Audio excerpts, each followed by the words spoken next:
पाकिस्तान उप प्रधानमंत्री इसाक दार कहते जे ऑपरेशन सिंदूर समय पाकिस्तान दुईटी गुरुत्वपूर्ण एयरबेस रावलपिंडी नूर खान एवं सोरकोट एयरबेस उपरे भारत आक्रमण करथिला। पहलगाम रे आतंकवादी आक्रमण रे 26 जन साधारण नागरिकों मृत्यु हेबार किछि दिन परे मे 7 तारिख रे भारत एयर स्ट्राइक करथिला। भारतर आक्रमण रे होइतिबा क्षयक्षति को पाकिस्तान सरकार एवं सेना बारंबार अस्वीकार करिबा परे दार बयान दैछन्ती। दार कहते जे पाकिस्तान जवाब देवाक प्रस्तुत हेउथबा बेले ए आक्रमण होइतिला, जार अर्थ भारत द्रुतगति रे कार्यानुष्ठान ग्रहण करी पाकिस्तान सामरिक रणनीति को विफल कर दैतिला। एबेली परिस्थिति रे आमे भारत को अस्त्रविरति पे अनुरोध करथिलु बोली दार कहते।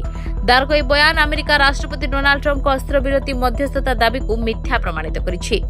सूचनायोग्य ट्रम्प तुहाकु तुहा दाबी करुछन्ती जे तांकर उद्यम रे ही भारत पाकिस्तान युद्ध विरति होइछि। एप्रिल 22 रे जम्मू काश्मीर पहलगाम रे होइतिबा नृशंस आतंकवादी आक्रमणर जवाब रे भारत ऑपरेशन सिंदूर आरंभ करथिला। केवल आतंकवादी भित्तिभूमि एवं सीमा पार आक्रमण योजना बा समर्थन करुथुवा प्रतिष्ठान को टार्गेट करी एही कार्यानुष्ठान निर्दिष्ट लक्ष्य भित्तिक करा जायथिला बोली भारत कहिछि। दार आहुरी प्रकाश करछन जे भारतीय आक्रमण मात्र 85 मिनिट मध्य साउदी प्रिंस फैजल बिन सलमान व्यक्तिगत भाव में जोगाजोग करथिले। परिस्थिति को शांत करबा पई पाकिस्तान तरफ भारतीय वैदेशिक व्यापार मंत्री एस जयशंकर कथा हेबाकू चाहुथिले सलमान। एथुरु जणा पडुछि जे भारत पाकिस्तान मध्य उत्तेजना ह्रास करिबारे रियाद एक नीरव तथा गुरुत्वपूर्ण भूमिका ग्रहण करथिले। दार आहुरी कहिसंती जे भारत को युद्ध बंद करबा कहिबा पई इस्लामाबाद मध्य अमेरिका सह जोगाजोग करथिला।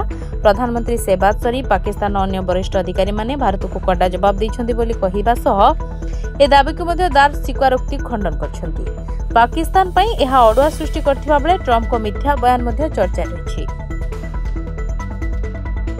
The report Dinalipi live.